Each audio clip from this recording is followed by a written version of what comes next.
우리는 말을 많이 하면서 정작 듣는 일에는 서투를 때가 많습니다.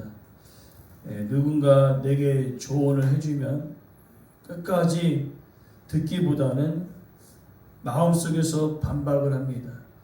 다 아는 건데 왜 이렇게 똑같은 이야기를 계속 반복하는가?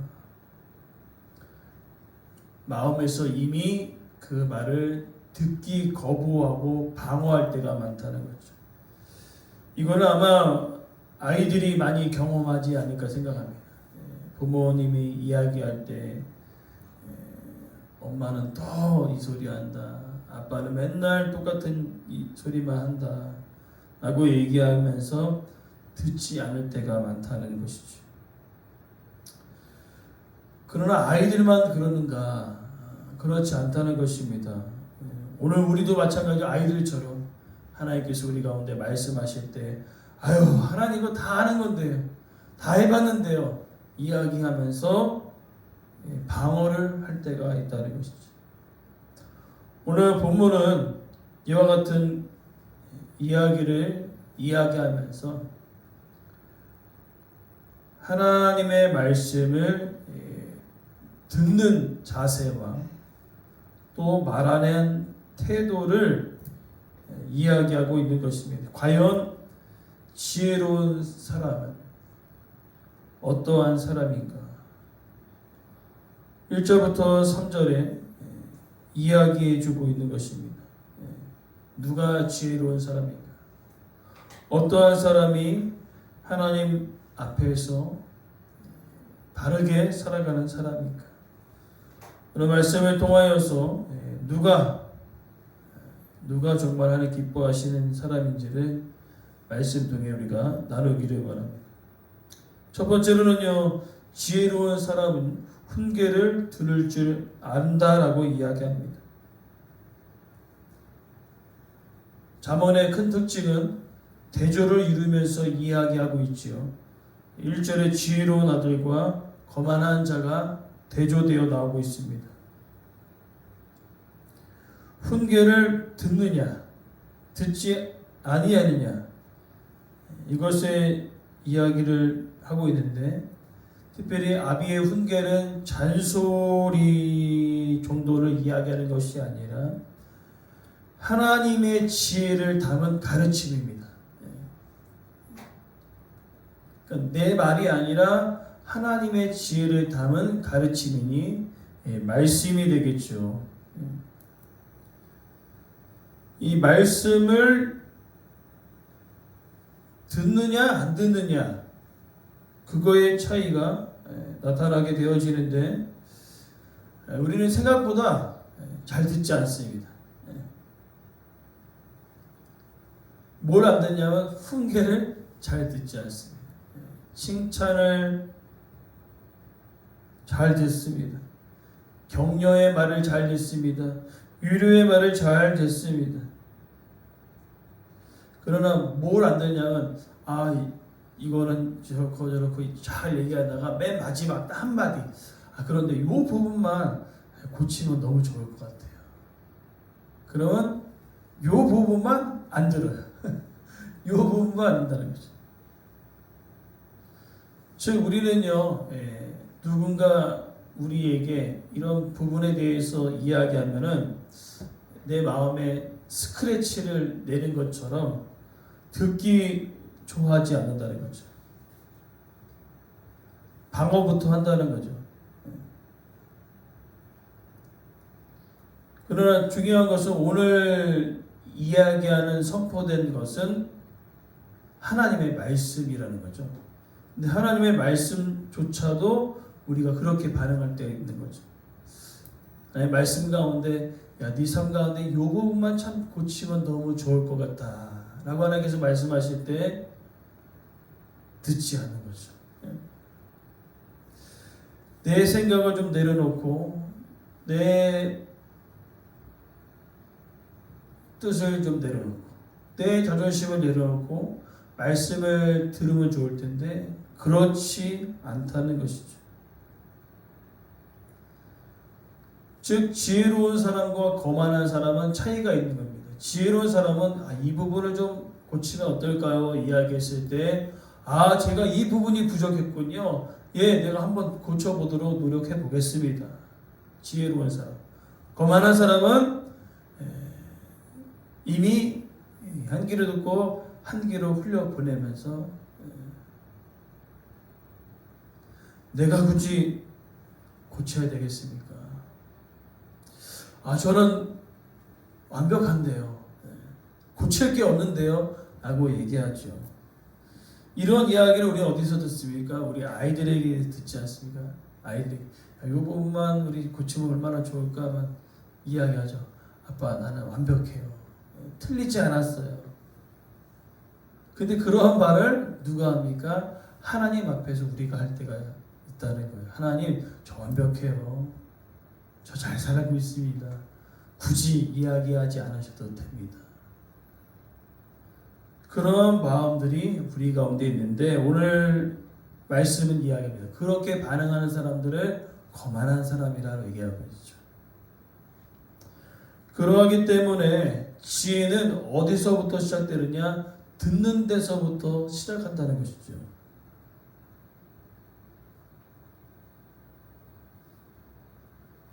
근데 이것은 단순히 듣는 문제에서 끝나는 것이 아니라 이어지는 2절과 3절에 우리 실생활의 입술의 열매로 드러난다는 것이 문제라는 거죠.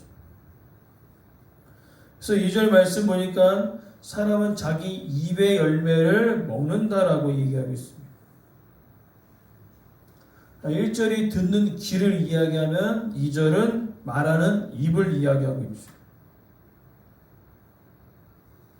즉 무엇을 듣고 무엇을 마음에 두느냐에 따라서 입술로 나오게 되는 겁니다. 그래서 사람은 입의 열매로 복록을 누리고 마음에 계산한 자는 강포를 당한다. 입의 열매로 인해 복록을 누린다는 것은 열매입니다. 열매. 복록 자체. 그죠? 입의 열매. 열매라는 그 개념이 하루아침에 생기는 것이 아니라 씨앗이 심기고 시간이 지나고 그 다음에 자라서 열매를 맺게 되어지죠. 이렇게 이야기하면 쉽게 이해가 되지 않는데 이렇게 이야기하면 이제 됩니다. 무엇이냐면은 내가 따뜻한 말을 심어야 그것이 자라서 따뜻한 관계로 열매를 맺고 정직한 말을 내가 심을 때 나중에 사람들과의 관계에서 신뢰의 열매를 거두게 되죠. 격려의 말을 심었더니 나중에 어떻게 해요? 지친 사람이 힘을 얻는 그런 열매를 맺게 되어진다는 거죠. 즉 단순히 우리가 말하는 것이 아무 의미가 없는 것이 아니라 시간이 지나서 열매로 드러난다는 거죠.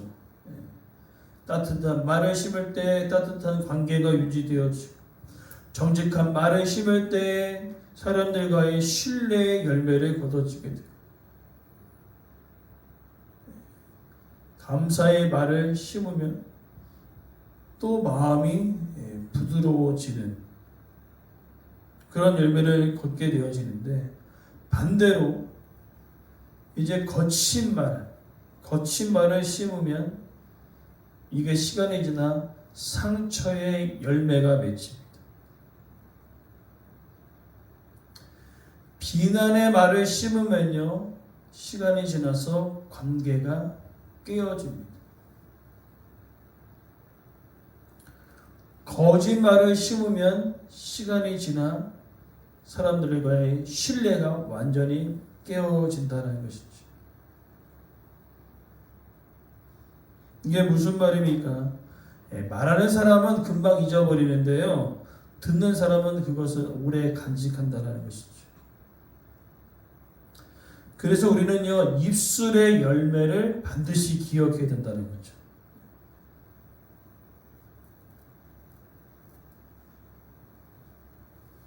내가 어떠한 말을 할 때에 이것이 시간이 지나서 열매로 나타난다는 거죠. 신뢰가 쌓이느냐 무너지느냐, 관계가 좋아지느냐 나빠지느냐, 그것이 우리의 입술에 말하는 것에 달려있다라고 이야기합니다. 특별히 본문 후반절에 보니까 마음이 괴사한 자가 강포를 당한다라고 얘기하고 있죠.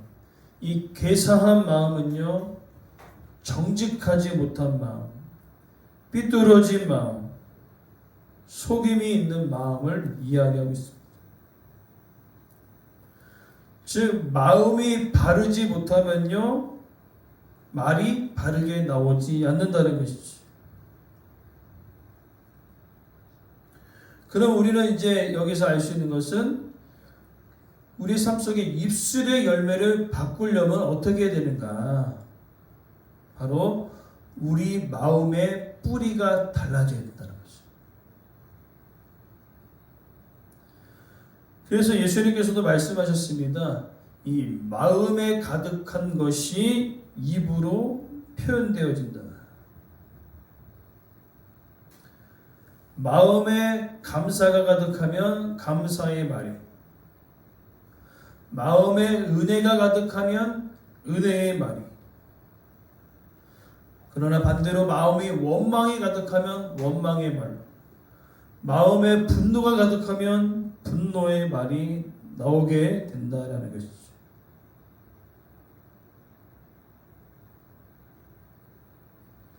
근데 왜 우리는 이 말하는 것을 조심하지 않을까요?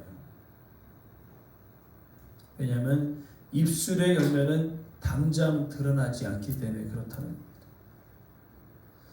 당장 보이지 않기 때문에 그렇다는 거죠. 내가 이렇게 툭 뱉은 말도 당장 눈에 보이지 않기 때문에 쉽게 말을 던질 때가 있습니다. 근데 때로는 우리에게 쉽게 던진 말이 마치 우물가에 있는 개구리를 향하여 짱돌을 집어 던지는 것과 같다는 거예요. 우물 안에 개구리가 있는데 짱돌을 집어 던져서 맞아서 개구리가 죽듯이 우리는 눈앞에 바로 열매가 드러나지 않기 때문에 쉽게 말을 던질 때가 있는 겁니다. 그러나 중요한 것은 쉽게 던질지라도 그것은 단순히 그것으로 끝나는 것이 아니라 시간이 지나 열매를 맺히죠. 관계가 무너지고 신뢰가 무너지고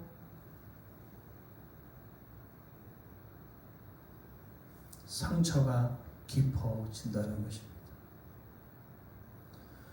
그래서 소망하는 것은 우리의 입술이 화려한 입술이 아니라, 말재주가 좋은 입술이 아니라 하나님께서 원하시는 입술이 되어지기를 간절히 소망합니다. 그래서 이어지는 3절의 내용이 자기의 입을 지키는 사람이 자기 생명을 지킨다라고 3절에 이야기합니다. 이 말의 문제를 더 강하게 표현하고 있죠. 입을 지키는 자가 자기 생명을 보존한다. 그러니까 성경은 입을 지키는 일이 생명을 지키는 일이라고 이야기하고 있습니다. 왜냐하면 말이 우리 삶에 큰 영향력을 주기 때문에 그렇다는 거죠. 말로 인하여 관계를 살리기도 하고 죽이기도 하고 또 내 마음을 세우기도 하고 무너뜨리기도 한다는 거죠. 또 나아가 공동체를 하나 되게 하기도 하고 공동체를 완전히 박살내기도 한다는 거죠. 즉 입을 지키는 사람은요, 단순히 내 삶만 지키는 것이 아니라 나와 관계된 사람들을 지키고 나의 영혼을 지킨다라고 이야기하고 있습니다. 그래서 입을 지키는 것은 그럼 입을 지킨다라고 표현했을 때 그냥 아무 말도 안 하고 입을 다물면 되겠구나 라고 생각할 수 있어요. 그러나 그 뜻이 아니라 해야 할 말과 하지 말아야 할 말을 분별하는 것이죠. 진리를 말하고 위로해야 할 때 위로해주고 권면할 때 권면할 수 있는,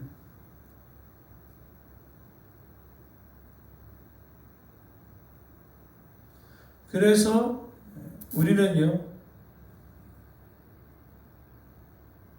어떻게 말해야 하는 것을 조심해야 된다는 거죠. 같은 말도 우리의 마음과 태도에 따라 전혀 다른 열매를 맺습니다. 사랑으로 하는 말은 사람을 살리지만 분노로 하는 말은 사람을 찌르게 된다는 거죠.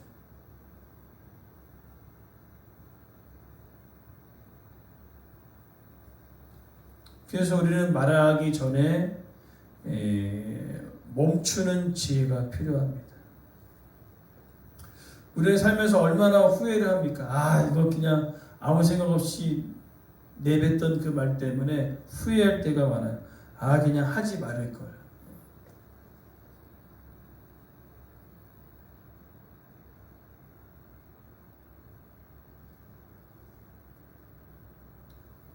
하지 말을 걸. 괜히 후회되는 때가 있습니다. 그래서 뭐라고 합니까? 입술을 크게 벌리는 자는 멸망이 온다라고 얘기하고 있습니다. 여기 입술을 크게 벌린다는 그 의미는 함부로 이야기하는 거죠. 절제 없이 말하고 생각 없이 말하고 과장해서 말하고 감정대로 말하고,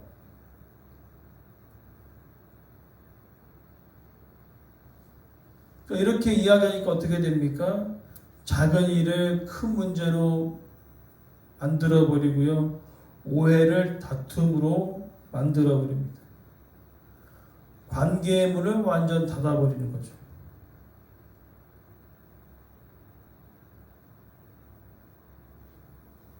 그래서 결국 함부로 떠들어대서 결국에는 그 말이 나에게로 돌아오는 거죠.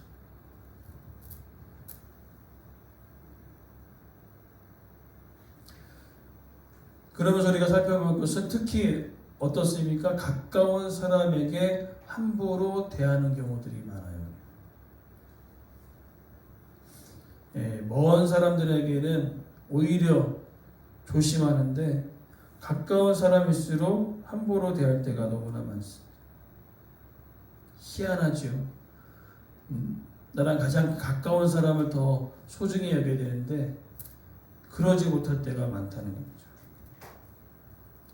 그러기 때문에 우리는요, 이 입술을 지키는 훈련이 필요합니다. 단번에 되어지지 않습니다. 함부로 내뱉는 사람은요, 여전히 내뱉습니다. 그래서 입을 지키는 훈련이 신앙생활에서 아주 중요해요.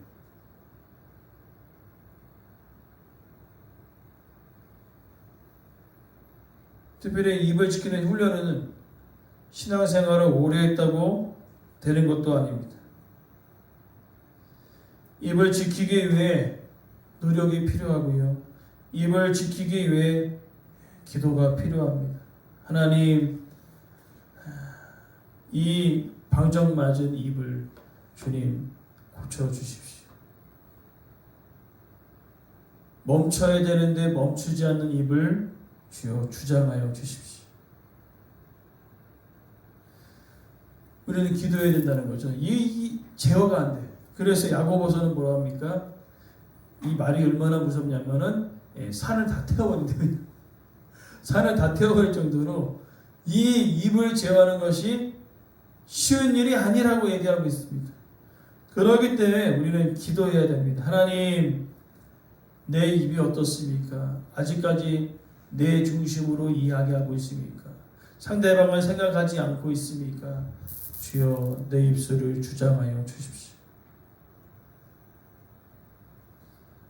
감정이 올라올 때 바로 쏟아내지 않게 하시고 한번 멈춰 설 수 있는 그 은혜를 우리가 간구해야 될 줄 믿습니다. 즉 하나님께서 우리의 마음을 다스려 주셔야지만이 우리의 말이 어떻습니까? 수정되어진다는 거죠. 그래서 우리는 기도해야 합니다. 하나님, 듣는 귀와 말하는 입술을 주장하여 주십시오. 훈계를 들을 때 귀를 열고 들을 마음을 주님 허락하여 주십시오. 그리고 나의 말이 상대를 이끄는 도구로 사용되어지는 것이 아니라 상대를 세우는 통로로 사용하여 주십시오. 우리 그렇게 기도해야 되겠습니다. 하나님, 하나님의 말씀으로 나를 훈계할 때 아유 듣던 얘기네, 들어도 소용없네라고 얘기하는 그 방어하는 그 마음들이 내 안에 사라지게 하시고, 야 이거는 나를 살리는 말씀이다, 이건 나를 하나님께로 가까이 다가게 가는 말씀이다 라고 들을 수 있는 귀가 열리게 하시고, 특별히 내 입술을 주여 주장하여 주셔서 함부로 얘기하기보다는 주님 멈춰서서 하나님께 지혜를 간구하기 원합니다. 하나님, 이것이 내가 말할 때 이걸 살리는 말인가 죽이는 말인가, 그것을 분별할 수 있는 은혜를 부어달라고 우리가 간절히 간구해야 될 것입니다. 하나님, 듣는 귀와 말하는 입술을 주장하여 주시옵소서. 그리하여서 소망하는 것은 잘 듣고 잘 말하는, 그래서 나를 통해서 죽이는 도구가 아닌 살리는 도구로 사용하여 달라고 우리가 날마다 주님 앞에 이것을 가지고 기도할 수 있는 믿음의 사람으로 세워지기를 간절히 소망합니다.